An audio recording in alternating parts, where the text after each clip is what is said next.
So, and I want to thank his wife, Aznat, and we are here because of Aznat. This is how things happened. 20 years ago, I gave a seminar for the Israel chapter of KLM Airlines. And there was a student in that workshop that I gave who said, I need you to meet my husband. And this is Aznat, she introduced me to Ron, and Jewish geography, it all happens, right? We're all here together. A hand for Aznat. Galit, who Ron said, I have this person who is going to connect you with everybody and everything, and she has, which is amazing. A big hand for Galit. And then my two new friends that I met at breakfast this morning, Sigal and Sigalit. Thank you for making it so simple. I was bar mitzvahed a long time ago, and so I know no Hebrew, and that was keeping the names even simple. Thank you for that. By the way, I have to tell you, 15 years ago, my mother and my daughter, who were born on exactly the same day, June 3rd, but 57 years apart, they actually had a b'nai mitzvah together. My daughter did not want to get bat mitzvahed when she was 13, and it took me to get her till she was 16, and I said, how about if you do it with Grandma? And so she walks into the kitchen of my mother's home and says, Grandma, I'll get bat mitzvahed if you'll do it with me. And my mother said yes, and they did it together. And that was the last time I saw Ron, who flew all the way from Israel to be at that b'nai mitzvah in Los Angeles. Anyway, so why am I here? I'm here for three things. One is to help any of you who are afraid of public speaking to be less afraid and more interested in actually doing it, to share the message of your cause, your company, your project, your startup, whatever it is that you want to share with the world, because Israel rocks, and we need for you to share whatever it is with the world. People who don't like Israel, I just want you to know, I say, oh, you don't like Israel. They're treating the Palestinians horribly. Oh, I understand. Do you have a cell phone? And they said, of course I have a cell phone. I said, give it to me. Because you wouldn't possibly want to be using any of the technology that was developed by Israelis, would you? Right? So this idea that Israel is this horrible place, which seems to be shared in the United Nations and various other places, I think once people understood what comes out of great universities like this, and what comes out of the great minds of the Israeli public, I think it's hopefully will begin to shift, because the world benefits enormously by the brain power that is cultivated in this university. But in order to communicate that message, which sometimes Israel does not do as well as it can in terms of public relations, which is painful, I think, to every Jew and everyone who loves Israel, you have to overcome the fear of getting out and speaking in public. So how many of you are a little afraid of doing that? If I said, okay, come on down right now, and I want you to spend the next 10 minutes talking about your company or your project or whatever, how many of you would be a little nervous? Raise your hand. Okay? So let's find out how much. 0 nervous is you doing a walk on the beach on a Saturday afternoon, or here or in the Maldives or Bora Bora or whatever. That's a 0 in terms of nervousness. 10 is you walk into your dentist's office and he says, how are you? Open your mouth, let me see. You open your mouth, his eyes get very big, and he goes, oh my God, right? We have to do an emergency root canal, because otherwise the infection will go to your brain, blah, blah, blah, blah. Unfortunately, I'm so sorry about this, but we ran out of Novocaine just yesterday, okay? So 10, in terms of nervousness and discomfort of you standing up here, would be a root canal without anesthesia, okay? So, okay, raise your hand when I hit your number, okay? So coming up here 20 minutes right now, I may call on you, by the way. And so 0 nervousness, raise your hand. Okay, that's good. That's unusual. That's a very high number, actually. 1, 2, 3, 4, 5, 6, 7, 8, 8? No? 9? 9? My own organizer is a 9. Okay. 10? Anybody a 10? There's a 10 in the back? You're a 9? You in the very back. You're a 9 or a 10? 10, yeah. 10. How about 11? Any 11s? I've had 11s. Okay. So actually that's not bad. That's actually quite good. Maybe it's the Israeli bold spirit, right? The second thing, how do you, when you do communicate in public, how effective are you? Now, there are many metrics to judge how effective you are, but the one that I think is the most effective is how engaged is your audience? Loop when you are a public speaker. So what I mean by engaged is not looking on their cell phones, not talking to other people, not falling asleep, not wandering with their attention. They're fully engaged like you have them in the palms of your hands, okay? Now, very few speakers can do that. How many of you have gone to conferences, professional conferences, or whatever, where the speaker has almost zero engagement with the audience? Okay, that's not a good thing. I mean, it's a waste of time in many ways. So the art form and the science for a public communicator is to be able to engage the audience in the beginning and hold them all the way through and engage them at a level of a 10, fully engaged from the beginning to the end, okay? So how many of you, so 0 would be, I don't ever engage my audiences. 10 would be, I always engage them completely, fully, okay? So 0, 1, 2, 3, 4, 5, 6, 7, 8, 9, 10. Again, pretty confident audience, okay? So maybe you're all here for the third reason. So the third reason is, how many of you are a little bit curious how this guy named Donald Trump became president of the United States? No. And just to get a pulse of this, we're not going to be very political tonight, because it's really more about the art and science of communication. How many of you are happy that Donald Trump was able to make his way into the White House? Happy. Happy that Donald Trump was president.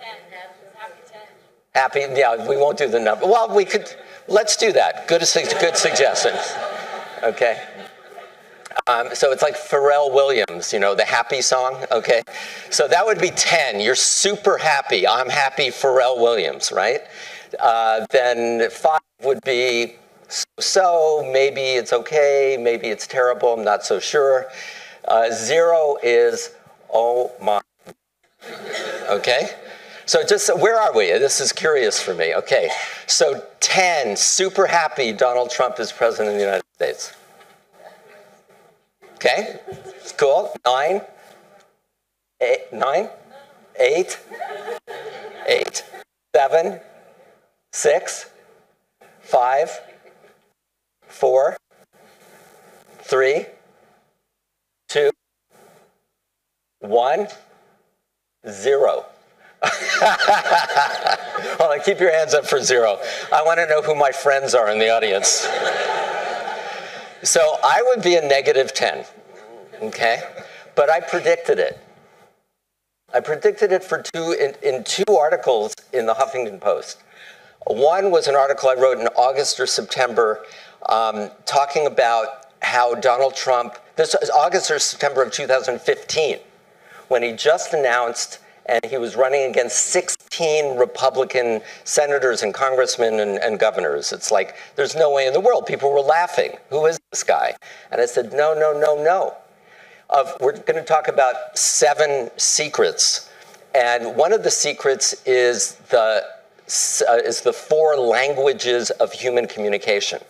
And I wrote in this article in the Huffington Post that Donald Trump, if he could only speak one more of those 4 languages, because he spoke 3 of them, he would be very hard to beat and would very likely win the nomination and very possibly also the White House. This was in the August or September of 2015. I'll explain to you how I knew that. The other article I wrote was in like the summer of 2016, and it was entitled Donald Trump, the Rodrigo Duterte of America. How many of you know who Rodrigo Duterte is? Okay, he was the Donald Trump of the Philippines. He's the guy who literally, I swear to you, when a woman from Australia, a missionary, was raped and murdered in his hometown that he was mayor of in the south of the Philippines, he literally said, "Why was I not invited?"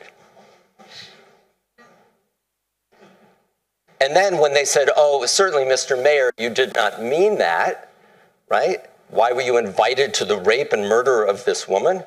He goes, "Of course I meant that. Have you seen her? She's very beautiful." Right? So that actually communicated a lot to me. And because the whole campaign was Hillary trying to somehow cause people to pay attention to what Donald Trump was saying and what, with respect to women and all these other things that was objectionable, and say, okay, you can't vote for him because he's saying and thinking all of these things. And so I wrote the article in the Huffington Post saying, we're missing something very important here. The people of the Philippines overwhelmingly elected Rodrigo Duterte, and I happen to know this very well because I was doing political communication consulting for Rodrigo Duterte's opponent, who was the Hillary Clinton of the Philippines. And this was in January of 2016. And I was there in Manila doing debate preparation for my candidate, who was a senator, a former senator, just like Hillary Clinton, and was a former cabinet officer for the presidents, just like Hillary Clinton was. And was an academic, just like Hillary Clinton was. Well, and he was a man, which made it even easier, should have made it easier for him, right? And we were all laughing at Rodrigo Duterte, saying, let's not even debate prep against him, because when you do debate prep, you have everybody stand up, and there were 5 candidates, and you ask questions, everyone has their turn, and you make it seem like a real debate. And we didn't even pay attention to the surrogate, the person who was playing Duterte, because he said he can't possibly win. He's too crazy. He's saying too many crazy things. And then we kept watching his poll numbers stay solid. Solid. Exactly like what was going on with Donald Trump. His poll numbers stayed solid. Donald Trump literally said he could walk into the middle of Fifth Avenue and shoot people and his poll numbers would not drop. And he was right. He was right. So I wrote this Huffington Post piece and the White House was interested, and I told the White House, I said, there's 2 things that Rodrigo Duterte and Donald Trump are giving the voters the same, why we need to be concerned about Donald Trump. One is he is giving, and Duterte was doing that as well, very simple solutions to problems that anyone can understand.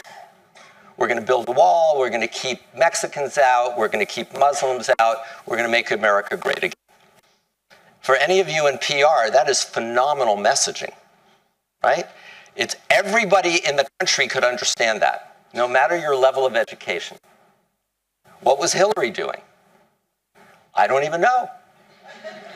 I don't know. I voted for her because she was competent. I knew she would take care of things. But what was the reason to vote for Hillary Clinton other than the fact that she was a woman? I'm with her. Cool. That was her slogan. I'm with her. And his was, make America great again. What would you rather spend your time doing? Making America great again or being with her? And the her was not a likable person. Not in public. Not in public.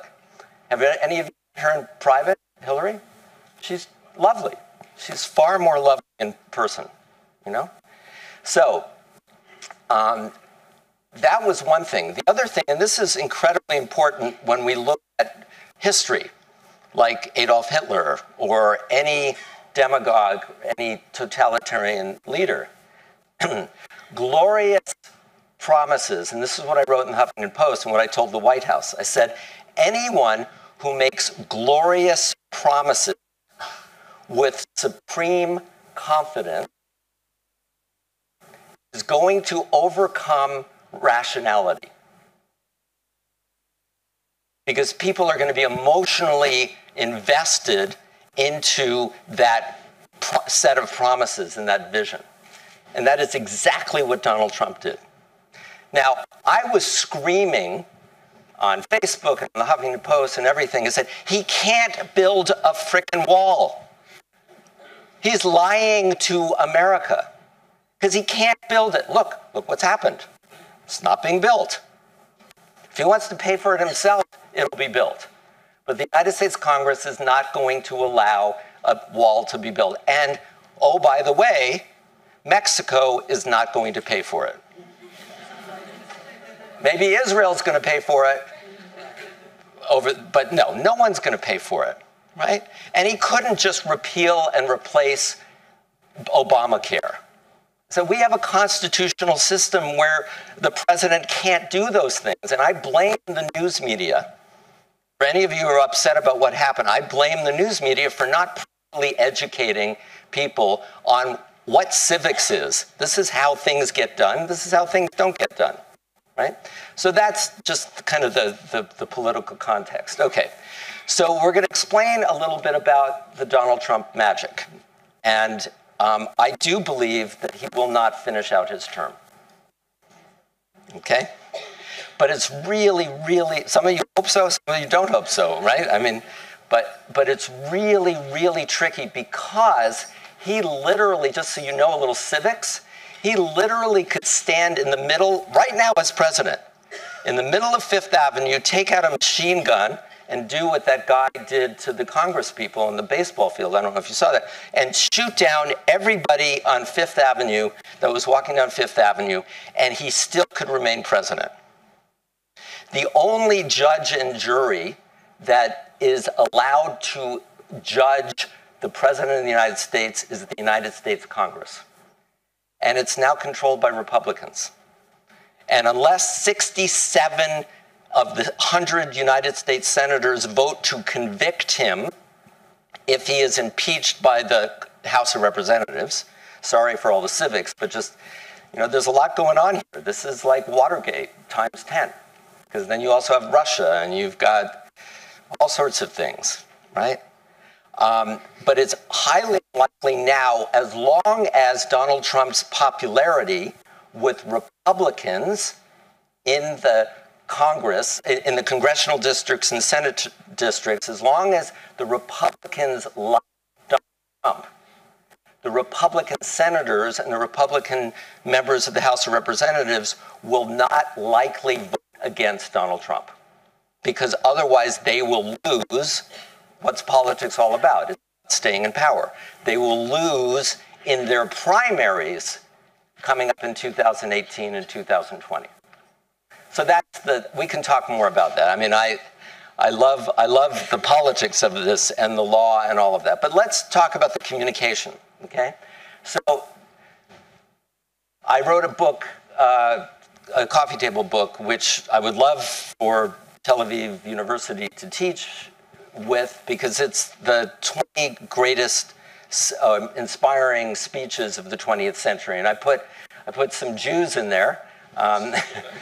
So as many as I could fit, right? Albert Einstein is there for a speech that he gave in 1945. And then I put Yitzhak Rabin. I also put Anwar Sadat in there. So let's talk about learning communication at a higher level. Let's talk about learning anything. So the essence of mastering anything, whether it's tennis or golf or public speaking, is these 4 steps. And I used to teach tennis for 10 years, and it's really true that the first level of knowledge or mastery is what we call unconscious incompetence. And that's you don't know that you don't know. Okay, does that make sense? So you go in there and you go, oh, I can play golf, and then what happens, right? Or I can ride a bicycle, or I can shift a stick shift car, right? And then what happens the first time you try to do that? It doesn't go well, right? You fall, you stall the car, whatever. Then you go, oh my goodness, I don't know how to do this, right? That's the most important step in knowledge, is that awareness that you don't know something that you might want to know, right? So that's part of what we're doing tonight, is having you learn some things that perhaps you don't know. Then someone shows you how to hit the forehand, or how to hit the drive or the putt, how to shift the car with the stick shift. They show you, and then you focus 100% of your attention. Okay, let me try to do this. Let me try to do this, right? And you literally, every single time you hit a golf ball or you hit a tennis ball, you're creating what? You're literally creating new logical pathways in your brain to lay down a foundation of structure to be able to do that activity. Because there is something called neuroplasticity. How many of you are aware of neuroplasticity? It's a phenomenal thing that we've discovered about neurology in the brain. The brain can always keep growing, always keep growing.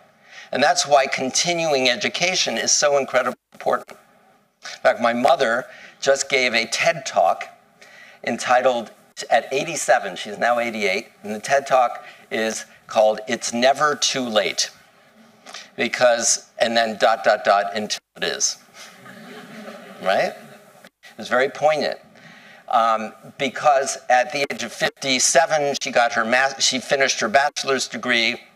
At the age of 73, she was bat mitzvahed. At the age of 75, she got her master's degree in spiritual psychology, and she's still going to school at 88, taking writing classes, right? As long as, use it or lose it, right? That's how the brain works. Okay, so then you keep doing it enough, and pretty soon, if you're tennis, you're Rafael Nadal or Roger Federer, or Novak Djokovic, or Serena Williams, thank you, right? And you don't even have to think about it. It's now autopilot. And that's the same thing with public speaking. Okay, so secrets 1, 2, and 3. These are the 3 ways that Donald Trump and any great speaker creates the engagement that you want when you're speaking about something that you care about.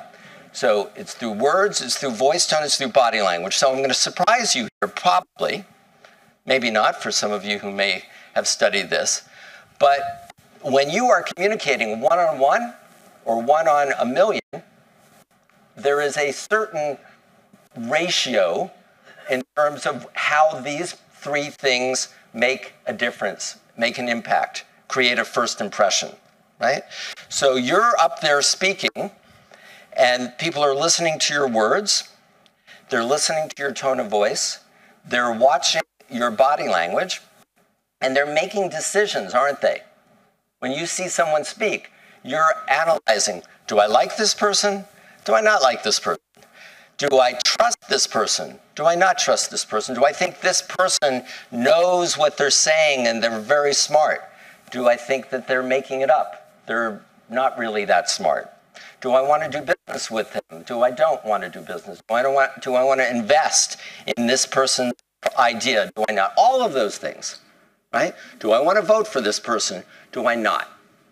All comes down to those 3 things. So here's a question for you. What percentage of the impact that you make on another human being or on many human beings comes from the words that you speak?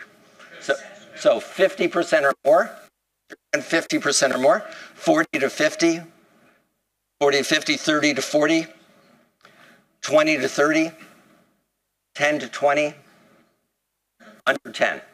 Okay, wow, nice variety. Okay, voice tone, 50% or more, 40 to 50, 30 to 40, 20 to 30, 10 to 20, less than 10, okay?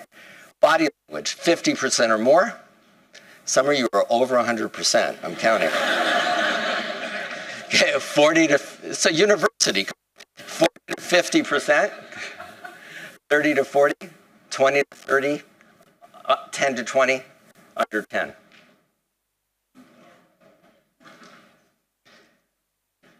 So, how many of you are a little surprised by that? How many not surprised? Okay. So, sometimes Israelis are considered to be very bold and assertive. Have you heard that? You've heard that? I was being nicer. Now, could it very well be that if, when you were speaking, you lowered the volume of your voice and softened the body language, that alone, even using exactly the same words, that alone would make a difference? Of course it would. That's 93%. This is the difference between Bill Clinton. How many of you ever met Bill Clinton or heard him speak? Right? Very good, right? Very compelling, very engaging. And Al Gore when he was vice president. Right? So Clinton would charm everyone and Gore would bore everyone, right? And they had, here's the thing, they had the same speechwriters. So it cannot be that words are all that there is. He's from Tennessee. But now, have you ever heard Gore in the last few years talk about climate change? It's unbelievable. He's almost like Martin Luther King. And I went and I saw him do that years ago, and I turned to the person and I said, where was that guy when he was running for president in 2000? He was always convinced. He was always an environmentalist. He wrote a book on the environment long before he was even vice president. And you know what happened? This is a great lesson. His campaign was so focused on polling, which is a problem. So you can trust the intellectual data, the polling, or you can trust your gut. And sometimes the gut is more powerful than the best polling that exists. Because Bob Shrum, the campaign manager who lost with Al Gore and also lost with John Kerry, he said to Al Gore, you know what? The environment polls at number 8 on the issues that matter to America. And so we want you talking about Social Security and taxes and this stuff that Al Gore was not passionate about.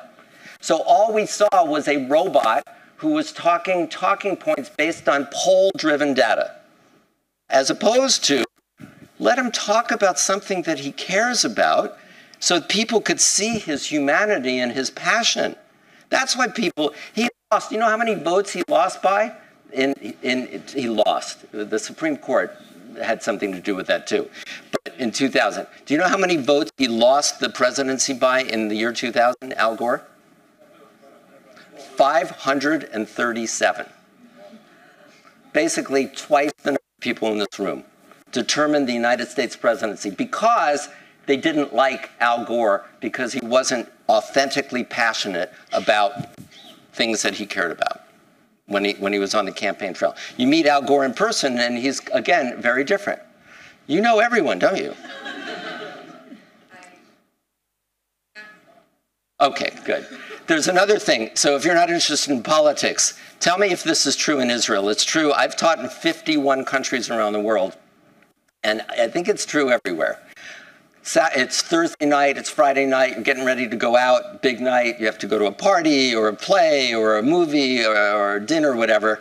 And sometimes it's the male, sometimes the female, but let's just say for statistics that the female comes out right before you're leaving and says, sweetheart, how does this look?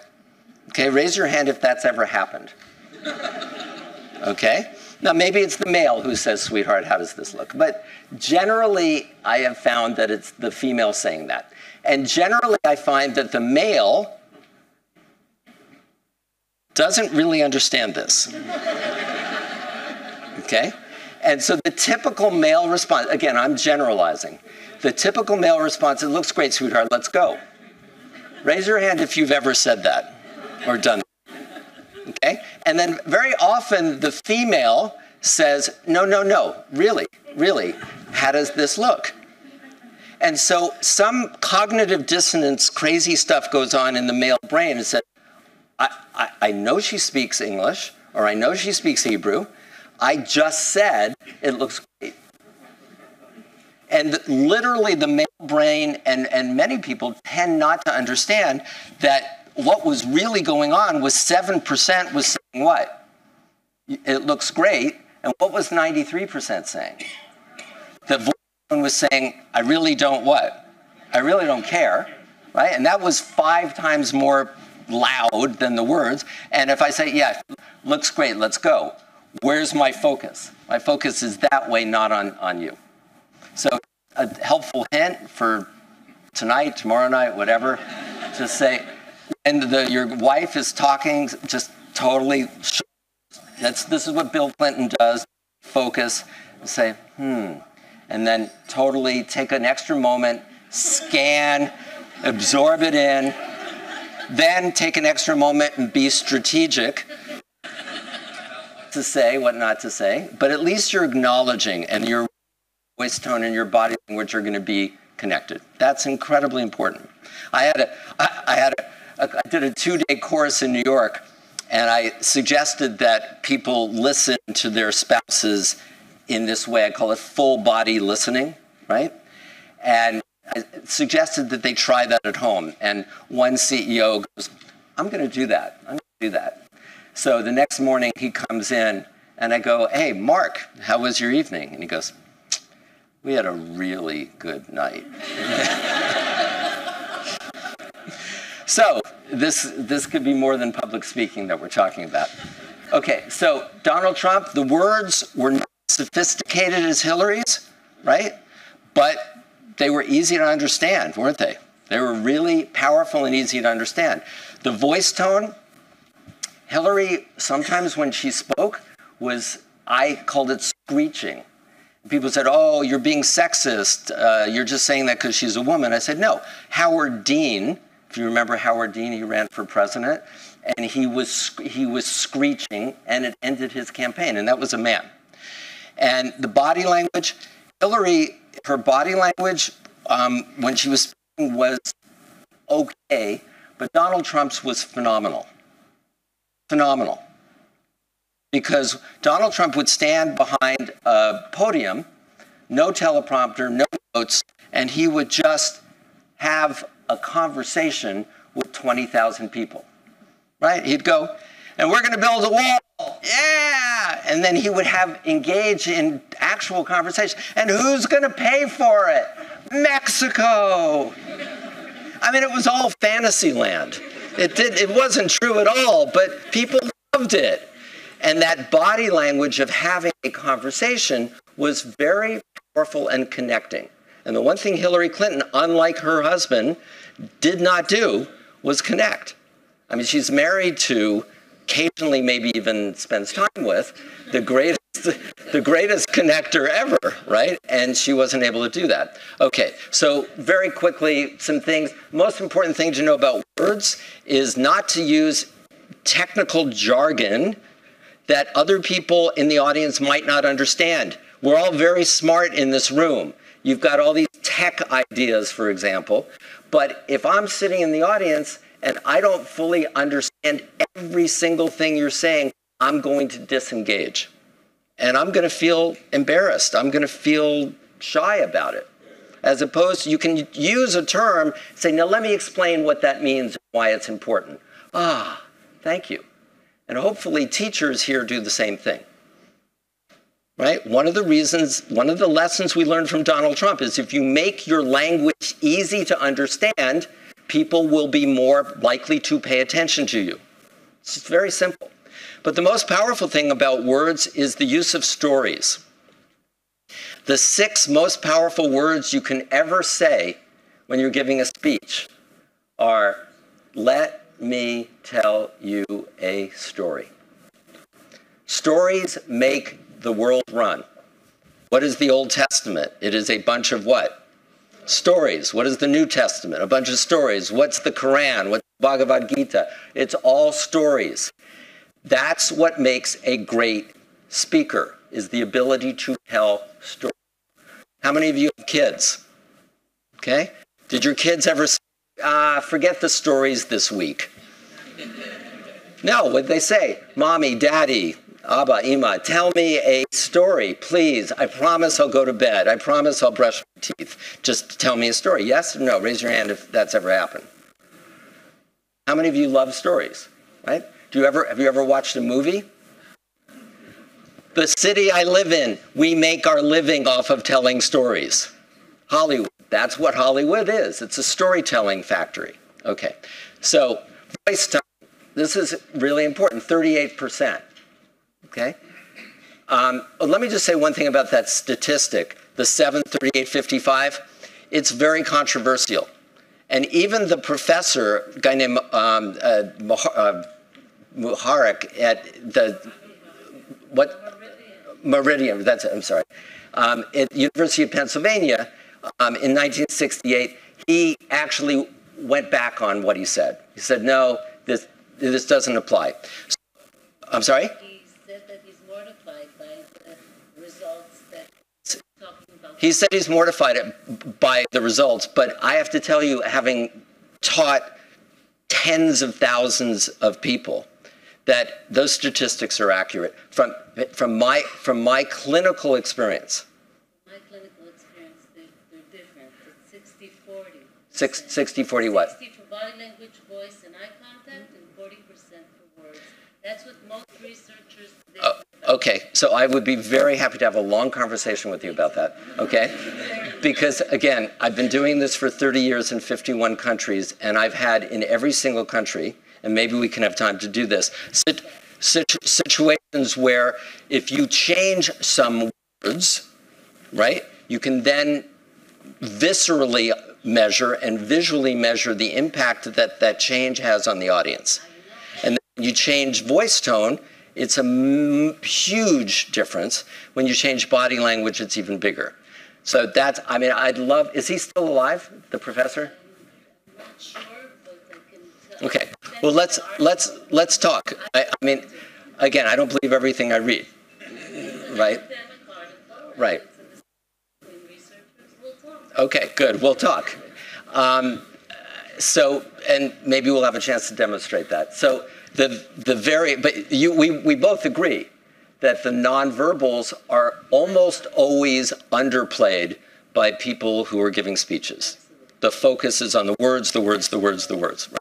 And so that's a mistake. So at the very, very least, and we're going to have a long conversation, I can tell. This is great. Very few people know this. So at least I'm giving the caveat, right? The full disclosure. Well, is it because of my words?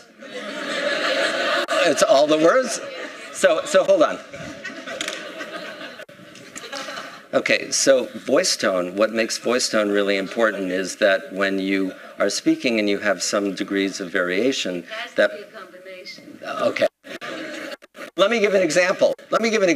And you be the judge, because this is the first time in 30-something years that someone's challenging you like that, and I love it. I love it. So here's an example. Ready? So the greatest speech of the 20th century, according to me in my book, and also most other public speaking coaches and communication people, is the I Have a Dream speech by Martin Luther King. How many of you have ever seen that speech? I mean, it's unbelievable. Especially unbelievable if you understand the history of that, which is that he literally had planned a 7-minute speech, and he went for 16 minutes. He ad-libbed the second half of his speech. Ad-libbed it. Without notes, right?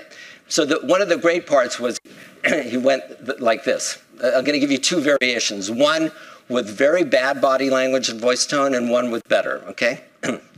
I have a dream that one day this nation will live out the true meaning of its creed, that all men are created equal. I have a dream that one day on the red hills of Georgia, little white boys and little white girls, okay? So that's the words. So this is now more or less what he did, as replicated by a middle-aged white Jewish guy, right? 50-something years. I have a dream. Pause, pause, pause. That one day, pause, punctuation. This nation, pause, punctuation, will live out the true meaning of its creed, that all men are created equal. Is there a difference? Okay. So, now if I changed a few words, I have a dream that some men, right? It would make a difference, but it wouldn't, I think, make the kind of difference that the voice tone and the body language. The only thing I have an opinion about is the numbers. Okay, good. So welcome back next Monday night for the continuation of these dialogues. Okay, thank you. What's your name? Michelle. I have, by the way, your voice tone and your body language in criticizing me was really beautiful. And thank you. Let's give her Okay. Any questions or comments on that? So, I'm sorry? Yeah. Go talk to Donald Trump. He's the deal maker. Yeah. Will you travel with me to my next gig? We'll talk. Okay, it's a deal. Are you a teacher? Yes. Here? Also? Okay, good. There we go. Maybe we can co-teach a class. So, yes.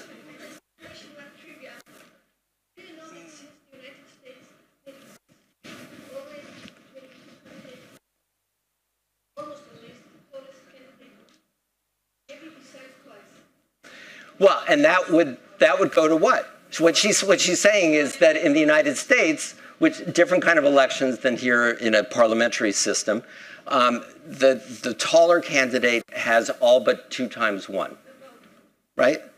And that the height would relate to what? Body language. People look at someone who's taller and they have different reactions, right, based on that body language. But I suggest that there are other things. If a tall person, for example, was like this, and a shorter person was like this, that could balance out the differences. But the bottom line is the communicator almost always wins as well. Doesn't matter the party, doesn't matter how much money, doesn't matter the economics, it doesn't matter anything. Okay, voice tone. Okay. Incredibly important. Very simple way to do it. How many of you like Adele? Okay? Now, I'm going to teach you how to be Adele. Okay? So here's what Adele does, and to some extent what Donald Trump does very well. Okay? The main thing that you do with your voice is variation, right? Sometimes loud. This is really important. And when something's even more important, you might want to go, this is really important. Could you notice the difference in the room? So what I was telling Hillary's people, and they weren't listening, was that sometimes less is more. Sometimes softer is actually more powerful. And she kept going out and screaming and screeching, right? Because not only was there a lack of overall variation, but she wasn't varying the volume. Sometimes the pace. So there's this, and there's this, and there's this, and there's this, and we're going to do this, and we're going to do this, and we're going to do this. But most importantly, we are going to repeal and replace the horror called Obamacare. Right? Right? Because he changed the pace, right? Or that's how a person would do it. And then pitch. Adele, right? That song, Someone Like You, and sometimes she went very high, and then sometimes very low, and then back up to high. So these are the 3 metrics. Change your volume, change the speed, and change the pitch, okay? Now, one of the ways to do that, and if you just do one thing from tonight, say, okay, it was interesting, okay, but I want this to be practical for you. I want all of you to actually be much more powerfully effective in everything you communicate. And this is probably the lowest hanging fruit. That expression here? It's probably the easiest thing. And that is to punctuate the most important word or words in every sentence. So when you were in college, okay, did you take a yellow or a blue or a pink marker and you would mark things, say, okay, when I go and I study for the test, now I know what to do? Of course, I never went back, did you? But you felt good marking, highlighting, punctuating those things, right? What great speakers do, notice the difference, what great speakers do, as opposed to what great speakers do. What's the difference? Okay, so what great speakers do, what the truly greatest speakers do. What great speakers do, what the truly greatest speakers do. Which is easier for you to engage with? Yeah, it's massively different, isn't it? What percentage, doctor? Almost doctor. Okay. So, so you have a chance to punctuate by word or punctuate by syllable. So, for example, and they're both effective. I think syllable is even more effective. So if we say, for example, it is absolutely critical that we do this now. You can go, it is absolutely critical that we do this now. I'm punctuating how? By word, by word. But now the word absolutely has 4 what? 4 syllables, which gives me 4 opportunities to vary my volume, my pace, or my pitch, right? And that's what singers do, right? That's what Martin Luther King did, right? Martin Luther King, though, he took 1-syllable words and he turned them into multiple-syllable words. I've been to the mountaintop and I've looked over and I've seen the promised land. I may not get there with you, but we, as a people, will get to the promised land. If you took pauses and punctuation out of Martin Luther King's speeches, they would still be phenomenal. He was one of the greatest speech writers in the history of the world, on his own. That's what made him great. 10 as a speechwriter, 10 as a speech giver, okay? That's the combination. Plus, look at his message, right? At the time in history, I mean, it was unbelievable, okay? So the punctuation, hugely important. So I want you all to do that. It is absolutely critical that we do this now. Ready? 1, 2, 3, with lots of punctuation. It is absolutely critical that we do this now. Okay, you're Israelis. Come on, you're almost Italians, okay? I want some body language. I want some hands. Ready? 1, 2, 3. It is absolutely critical that we do this now, okay? Which one felt better, right? Now go back to doing no punctuation or pausing at all. Ready? It is absolutely critical that we do this now. So now the pause, so there's a punctuation and pause combination. So it is, notice that it is absolutely critical that we do this now, as opposed to it is absolutely critical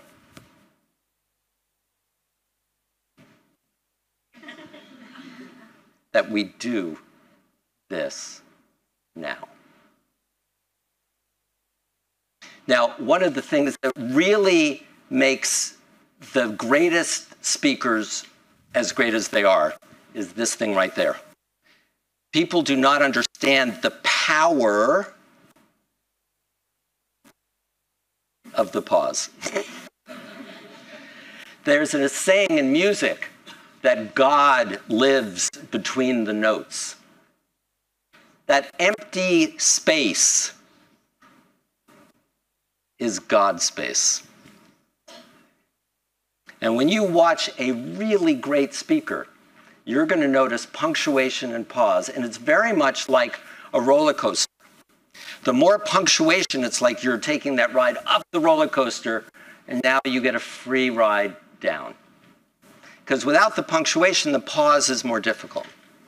Okay, it's just, you'll start listening to these things, and hopefully some of your better politicians will use them. So the other thing is resonance, the difference between, hi, my name is Richard Greene, or hi, my name is Richard Greene, or hi, my name is Richard Greene. Bond, James Bond. Got it? That's what it is. Actually, I was in the Four Seasons Hotel a week ago today in Beverly Hills, and I'm walking through. I was at the wrong hotel. There was another Four Seasons that I was supposed to go to. There is Morgan Freeman sitting right there, paying attention to nothing, sitting there with, I think his driver was sitting next to him. Huh? Oh, okay. And so I had given Morgan, so he's doing a TV thing on God, right? And I wrote a book called E equals MC squared and the New Definition of God. And it's a children's book because it's the scientific definition of God. I wrote a piece in the Huffington Post entitled God for Atheists. Are any atheists here? Okay. Happy to send you the book. Okay. And I had given it to Morgan's, not his driver, but somebody else with him, his PR person, Stan. And so I went up to him, I said, did you ever get my book, E equals MC squared and the New Definition of God, blah, blah. Anyway, we ended up having a long conversation about God, about politics, about tantric sex. I mean, seriously, he's been practicing it for decades. He says it's the greatest thing ever, tantric sex. Morgan Freeman, recommendation. Sorry, what? Practicing. Should we go more detail on that? No. Anyway, what? It's a story. He actually said that he and his lady, one of his many ladies, they call it worship. Interesting. Okay, happy to talk about that after the class. So the resonance, the reason we love Morgan Freeman when he narrates films is because the resonance of his voice just makes us feel good, right? So think of resonance, the difference between a violin, a cello, and a bass. They're exactly the same instrument, but the bass has more room for the vibrations of the strings to resonate within, right? Very important. Okay, very important to do that, to have gravitas and to have credibility and authority. So who is the guy Bennett? Right? So I was on, what was I on yesterday? Why Not? And was talking about some of your politicians. And Bennett seems like a very, again, I don't understand the politics very well, what's going on here, but from a standpoint, he's going to have a harder time getting votes because he sounds like a young. He doesn't sound like Morgan Freeman. Right?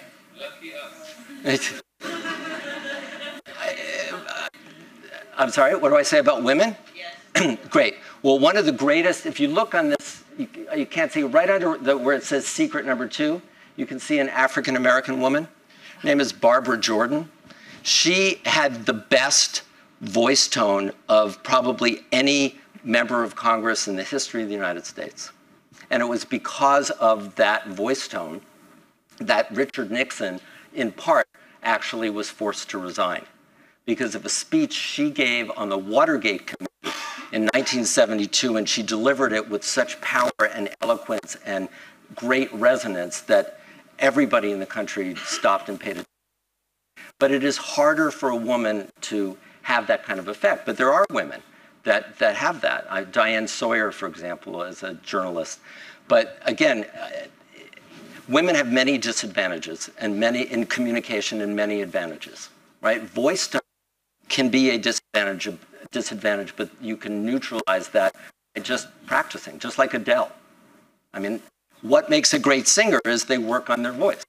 And it's an incredibly important tool of communication. Okay? Can you change that? Absolutely. Yeah. Look what I just did. For example, one of the reasons that people speak in little resonance is because they're stressed, right? They're not breathing properly.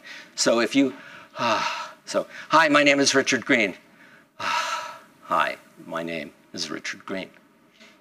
It just takes some practice. Well, let's do it. You want to do it? We'll do it. Ready? We'll go like this. So 10 is very high, very narrow, very little resonance. So we're going to do 10 like Pee Wee Herman, okay? And then we're going to go all the way down to 1. Ready? 10. Come on, loud. 10, 9, 8, 7, 6, 5, 4, 3, 2, 1. See? 0, 0. Okay, you can go -1. So it's stuff that you can practice. There's lots of ways to practice. And I had mentioned to Sigal and Sigalit that I was actually, oh, did I say that correct? Okay, I love that. I remembered it immediately. I'm so proud of myself. I go to countries where they tell me their name 5 times and I go, good to meet you, sir. Because I just can't get it, yes.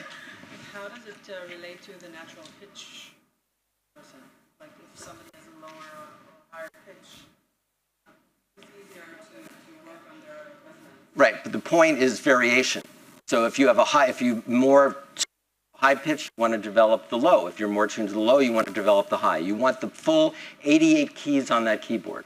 So what I was saying to Sigal and Sigalit, and I don't know if you're interested, I did something like this for the Young Presidents Organization. I did an online course in public speaking mastery, where for 10 weeks we covered a different subject. We looked at different speeches, different homework assignment, do videotapes on your cell phone, you send them in, you get evaluated.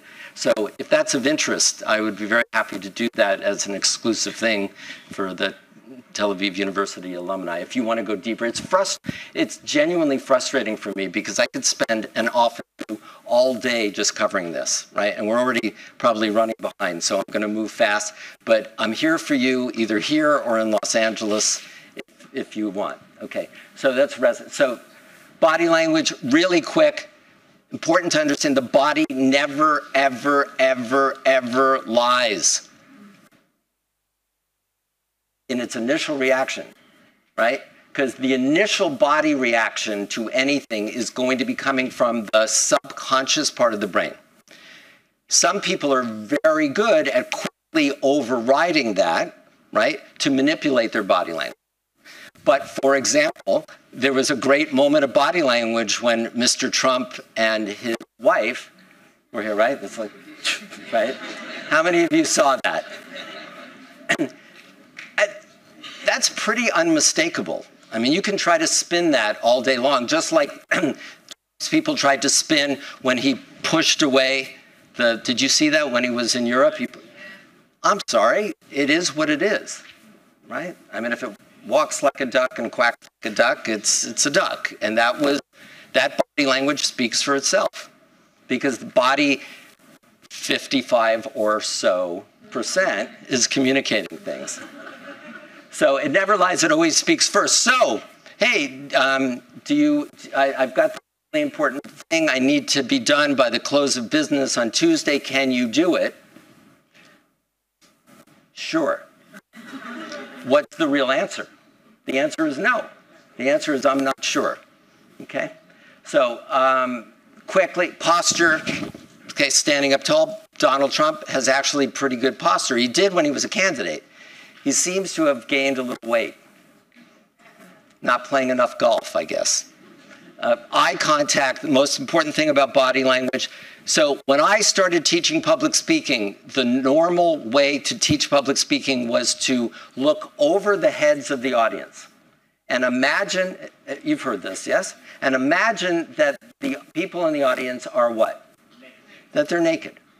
Now, unless you're in a particularly interesting audience, that's going to be a problem, right? But the bigger point is you're dehumanizing, you're diminishing, you're discounting, you're making less than the people that are the most important people in the room. I am here not for myself, and by the way, I'm not even getting paid. I'm here because I'm excited about sharing something with you that hopefully will help you. So if I'm here to help you, why would I want to imagine you in your underwear or naked or sitting on a toilet or whatever it is, right? I would want to say, here, let me share this with you. My definition of public speaking, of great public speaking, is 3 things, which is very disruptive. So the old definition, and this is what I talked about in my TED Talk, the old definition is you're giving some sort of a performance. It's a speech, it's a performance. And I say, no. Public speaking is nothing more than having a conversation, and that's where you have the eye contact, because you tend to look when you have a conversation, from your heart about something that you were authentically passionate about. And that can be a problem with people in business. Well, I'm not passionate about this. I said, then don't talk about it. Or find a way to be passionate about it. That's the art and the science of being a great speaker. It has to have some level of authentic passion. That's what Bernie Sanders was all about. And that's why young people say, oh, Bernie, this old Jewish socialist, right? Who never in a million years would be considered a political candidate, but he brought authenticity into politics, which people crave. Every speaker needs to be authentic in everything they say, in every emotion. So, I'm sorry? Bernie Sanders would have destroyed Trump by at least 5 to 10 points. Yes. That's, again, we'll never know. We'll never know, but a lot of people agree with that. And Bernie Sanders might even run again. I think he might run in 2020. Yeah, it's fascinating. It's, huh? I'll tell him you said so. He's doing pretty good. He's an Ashkenazi Jew, you know. Look at Norman Lear. He's 95. He's still going. Okay. So, thank you. So, public speaking is nothing more than having a conversation from where? From your heart. About what? About something that you are authentically passionate about. And then the third thing is, why are you giving this speech? In order to help someone, to help a group of people or to help the whole world. When Leo DiCaprio gets up at the Golden Globes and he talks about climate change, he's doing it because he authentically, genuinely, passionately feels that that information will help the world. Okay, whether you agree or not. So that's the three definitions. Okay, gestures down, power and authority. Don't. Gestures to the side communicate you're off balance. This is really important, especially if you're, this is really important. There was a Mayor Dick Reardon of Los Angeles would actually talk like this. His own people called him Mr. Magoo. So when he was for governor, I tried to tighten up his body language. So the difference, this education is the most important. Education is the most important thing in this state. Is there a difference? Right? Again, not changing the words, just changing the gestures, the movement, everything. And movement. So if I stood behind this podium for the entire time, would it have the same impact as me walking around? Because I'm trying to create a what? A conversation, not a speech. Okay, sometimes you have to be behind a podium, but even in those cases, there's ways to do it. Okay, number 4, so how much time do we have?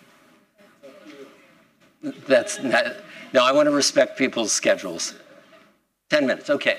So laser compelling message. Donald Trump had a master class on this. We talked about it. What were Donald Trump's messages, right?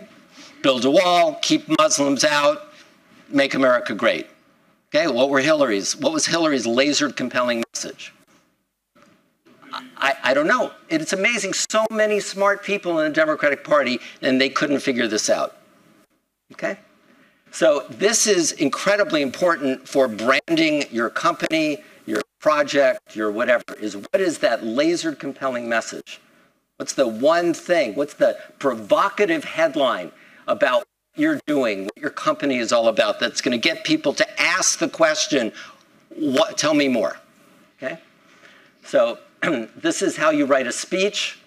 If we do a workshop or something, we go through, and I actually do have people write speeches in 45 seconds by following this formula. Okay? Okay, marketing using the laser compelling. I'm sorry? Yeah, I can send the PowerPoint to you guys if you'd like. You'd like that? Okay, great.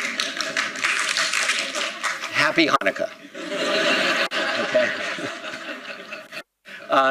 So marketing, 2 things to create a message for your brand, for your company, for yourself. What is unique about you, and how does that uniqueness benefit the audience that you're talking to, okay? Secret number 5, we talked about this. The way public speaking used to be taught is a performance at. When you are giving a performance, you are being a what? Think of Hollywood. You're being an actor. And if you're an actor, you're 100% not yourself. You're not authentically yourself, right? So a lot of politicians fall over there. Presentation, that's where most business people fall. It's all about the data. I'm just going to download data.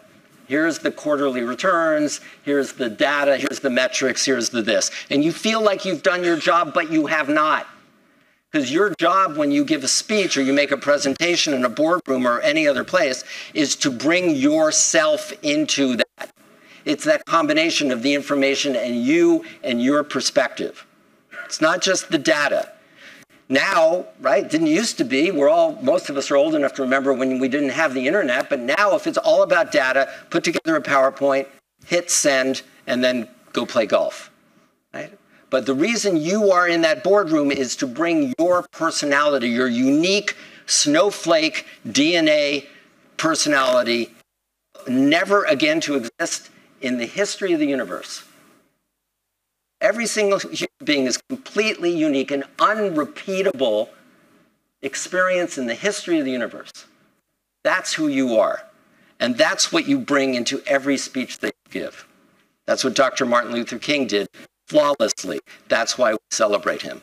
That's what people like Yitzhak Rabin and other leaders do that have an impact in the world.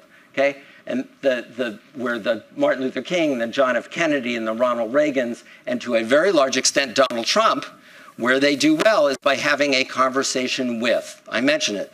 We're going to build a wall, yay! And who's going to pay for it? Mexico. It's a conversation. But even if you're not asking questions, it's a conversational tone. Trump got up there and talked for 30, 40, 45, 60 minutes with no notes, just having a conversation. The quality of the content, in my mind, was pathetic. Okay? Not to mention completely not accurate, right? But it didn't matter. It didn't matter, as we saw. And again, I just want to remind you, Donald Trump lost by 10.6 million votes.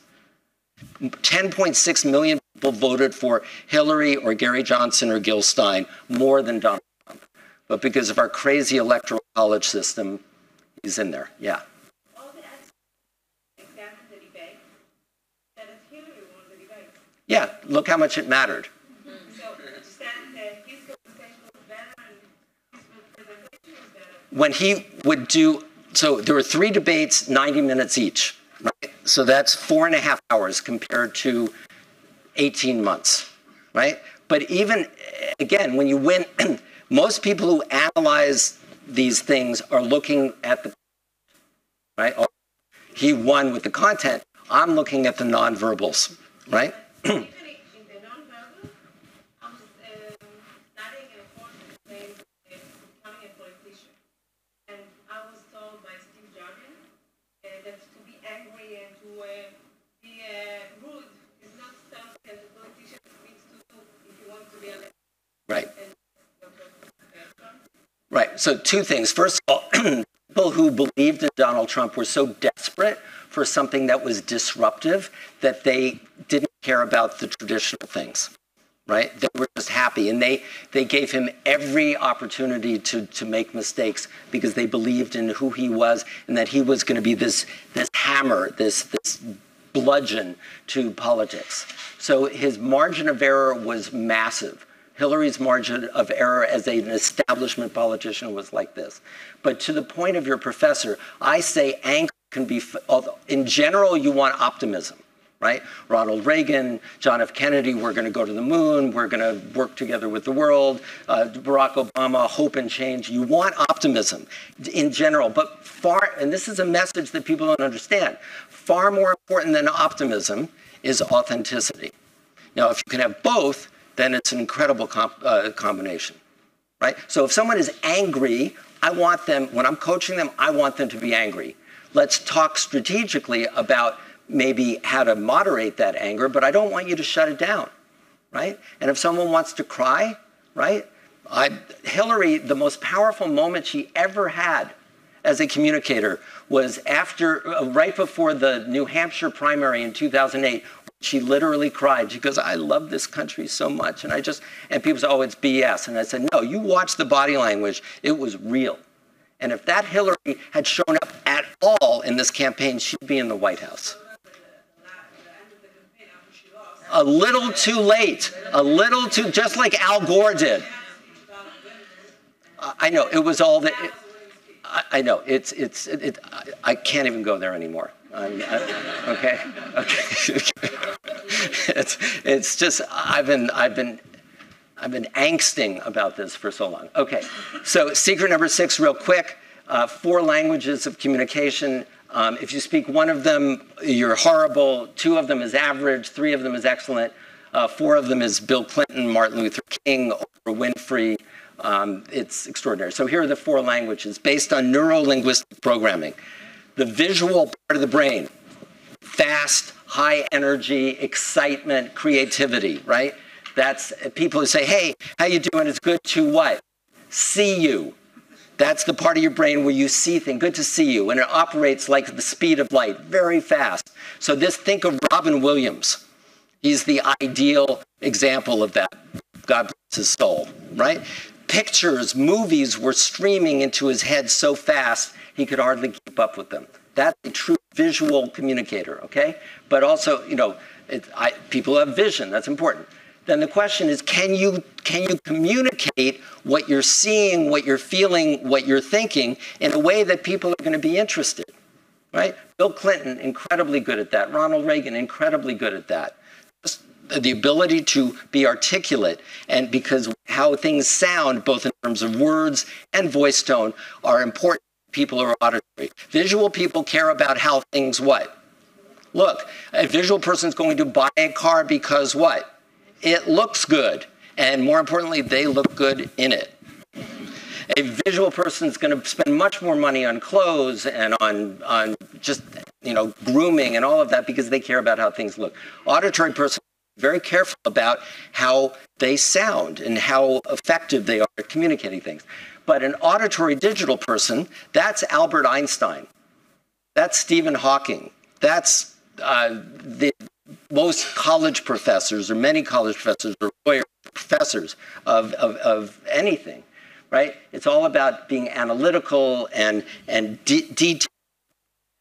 That is the language that Donald Trump did not have, right? I'm going to build a wall. Well, how are you going to do it? Mexico's going to pay for it. How's that going to happen, right? Now, if Donald Trump, as I mentioned in my article in the HuffPost, if he had said, and Mexico's going to pay for it, and you may laugh at that, but there have been 4 cases in history in the last 2,000 years where enemies have been forced to, through negotiation in very specific ways, to actually fund the building of border walls between themselves and their neighbors. It happened in 2000 BC or whatever wow, give me some substance, give me some data, right? When Sarah Palin, remember Sarah Palin? Sorry to always talk about American politicians, but they're so bizarre, right? I know yours are too, but I don't know them well enough. But Sarah Palin lost the presidency for John McCain when Katie Couric asked this horribly difficult question. It said, what do you read? Governor Palin, what do you read? Thinking, the Wall Street Journal, the New York Times, the Jerusalem Post, whatever, right? And she said, well, I read everything. No, Governor, what do you read? Well, everything. And, oh my God, the woman doesn't read. No, seriously. So what that translated into, oh my God, she doesn't have auditory digital, right? Now, sometimes Barack Obama had too much, and he sounded too much like a college, law professor, which I loved, but again, Bill Clinton's speechwriter told me that Bill Clinton told his speechwriting team to dumb it down. to dumb it down. He said, I don't want to do oratory, which I think is a shame because I love oratory. I just want every single person to understand what I'm saying, okay? Not everyone understood Hillary. They understood Donald Trump. And the kinesthetic, that's Morgan Freeman. That's James Earl Jones. That's Barry White. Oh, baby. It's the smelling, touching, tasting, feeling part where you just want to go up and hug someone. How many people wanted to hug Hillary Clinton? Okay. Well, huh? This guy's, you want to say it a little louder? He said, not even Bill. Okay. That's between them. I enjoyed that more than the audience did. So. Anyway, but there's two kinds of kinesthetic. Donald Trump doesn't even have a dog, right? There was somebody who said, you know what, that would fix him. He just needs a dog. He needs to have to care for somebody, care for something. And a dog would be a good training tool for him, right? Think about it. He'll be the first U.S. president not to have a dog, right?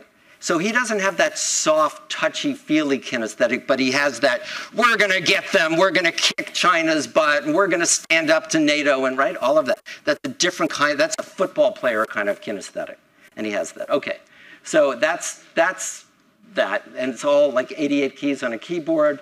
There's 14 different combinations of these 4 languages.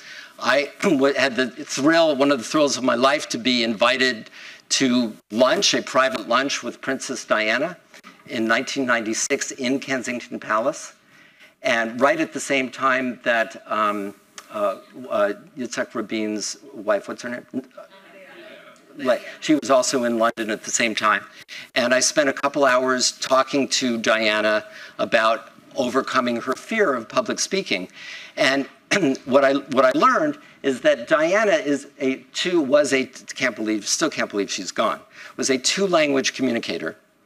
And Charles is also a 2-language communicator, but 2 completely different languages, right? So Diana was number 3 under 2-language humans. She was visual kinesthetic.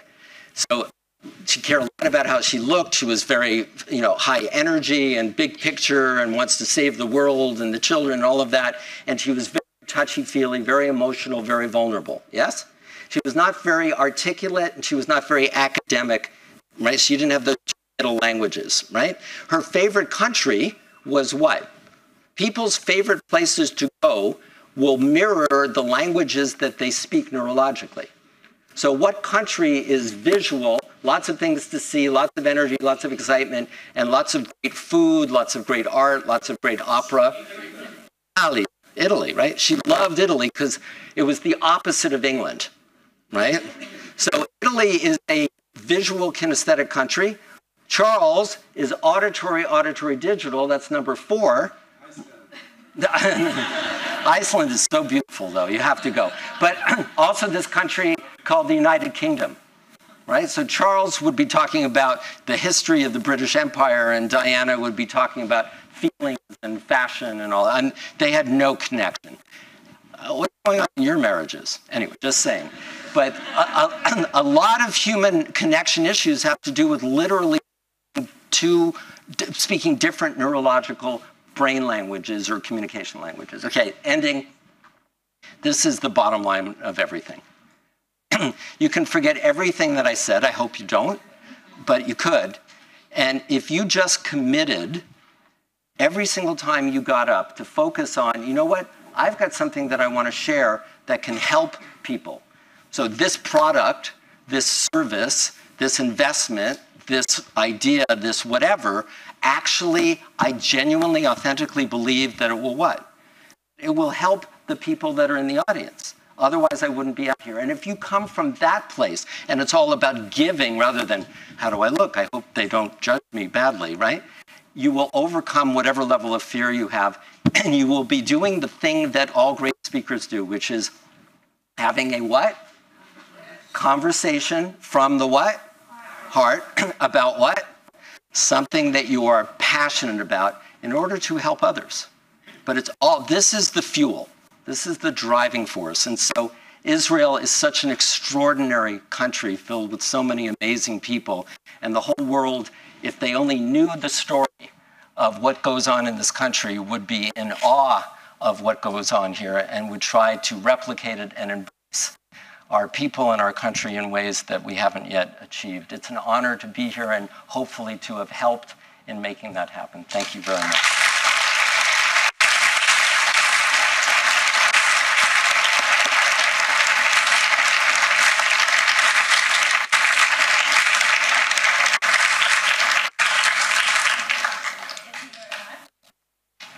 The master of charisma, you know.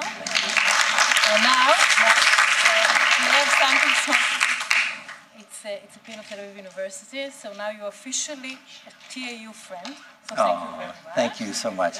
And we want to try the things that you invited us to do. So we will send all of you the presentation of Mr. ریچارد Greene, and we will ask you if you want this online course, and we hope that you want, and we will do it together. So this is one thing. And now for the big moment, I will see it. We'll discover, we will have this private meeting with ریچارد Greene.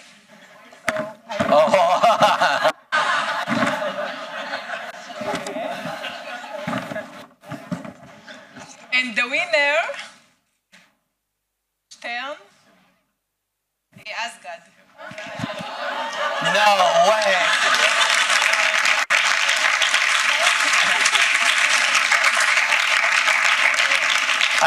I think Vladimir Putin was involved.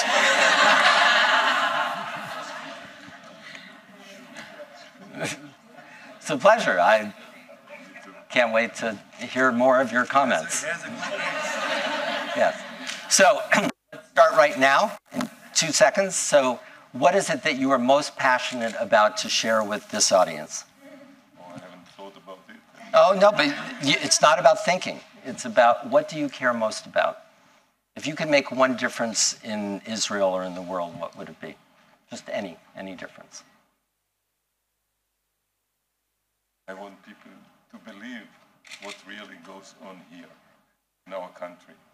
The true story, which nobody told until today. Okay, you want to give us just one paragraph on that? Okay, we'll work on that later. Let's give him a big hand. So I should say that just my initial thing, he's got a great voice, right? Okay, deep, it's very resonant, but here's the issue. Remember the voice, it's all about variation. So if he only stays in those lower realms, those lower notes in the piano, it's going to literally create a hypnotic effect because of lack of variation. So we're going to work a little bit on getting some of those upper frequencies as well. Let's give him another hand.